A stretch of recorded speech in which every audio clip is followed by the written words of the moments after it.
everyone, I'm Donna Bush with your CID-TV News Brief on this Thursday.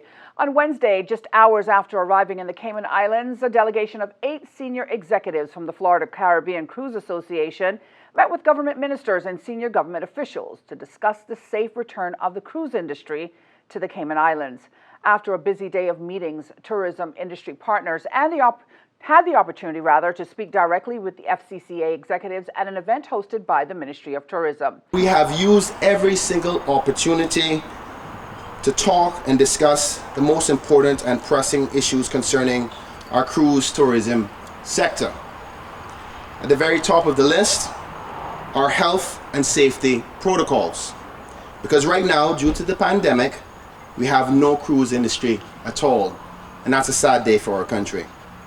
So our immediate priority has been to discuss a way forward that will allow cruise ships to return while keeping our communities safe. It's a pleasure to have all of you representing the cruise lines. We certainly want to make the most of our time.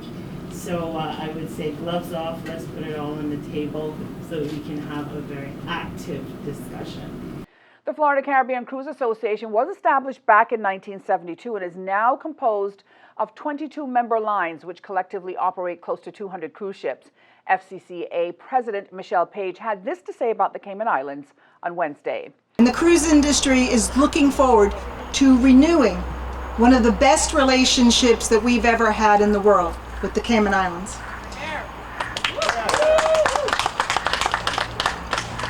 The Cayman Islands, because of the private sector, has always delivered a phenomenal experience. You've always been at the highlight of every single cruise passenger's experience.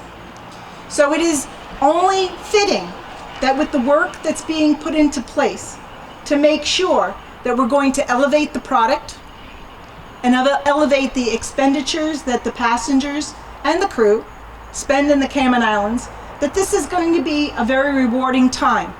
Tourism Minister, the Honorable Kenneth Bryan, says talks went well and they look forward to the future. For the thousands of people who seek government jobs and careers by going online, a new dedicated website is now available to look at and apply for those jobs. Careers.gov.ky went live on February 1st. It's been met with tremendous response. In just over the first 24 hours, we've had 600 persons register with the portal and approximately 150 applications received just within the first day. There has been tremendous response and support, and I'd like to thank the public for their interest and all the persons who have made this development possible. Our e-recruitment site offers numerous benefits. In addition to providing a paperless way to apply for a role, it also allows applicants to register just once and to utilize that profile to apply for one or more jobs. It also provides us the ability to attract a larger volume of applicants in a short time. For example, our Coast Guard position, which is currently being advertised for new recruits, attracted 45 applicants just within the first 24 hours.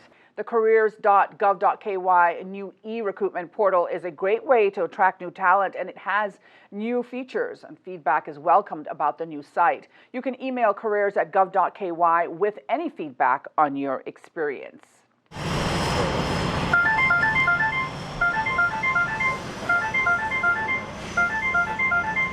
Customs and Border Control Service now has greater capability in intercepting contraband and undeclared items entering the country thanks to a newly installed high-tech cargo scanner at the Freight Security Initiative location.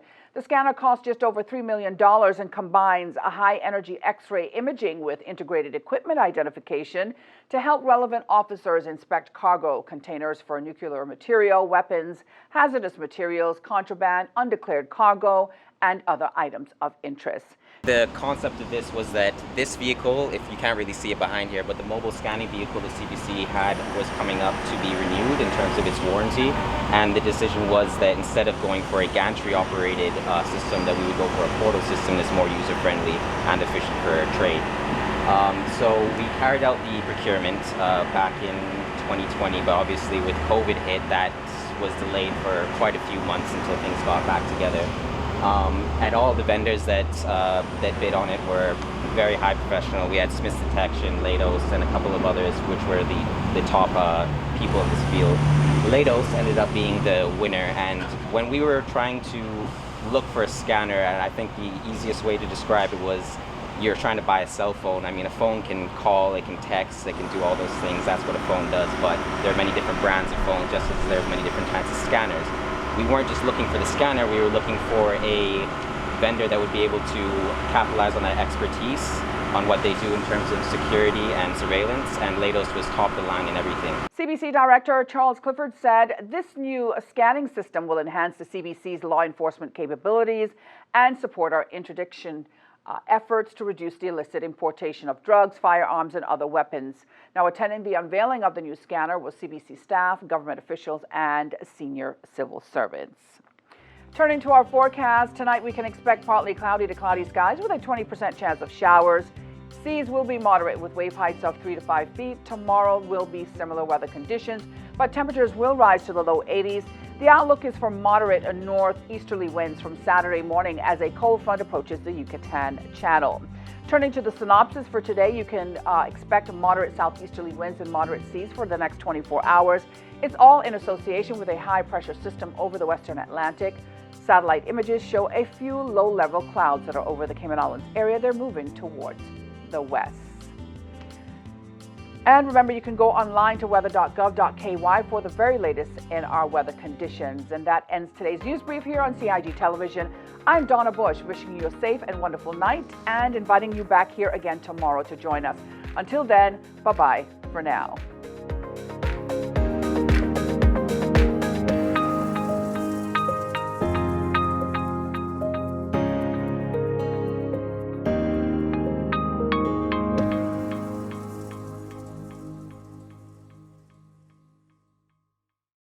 Seek the latest, accurate information on COVID-19 only from official sources at gov.ky/coronavirus.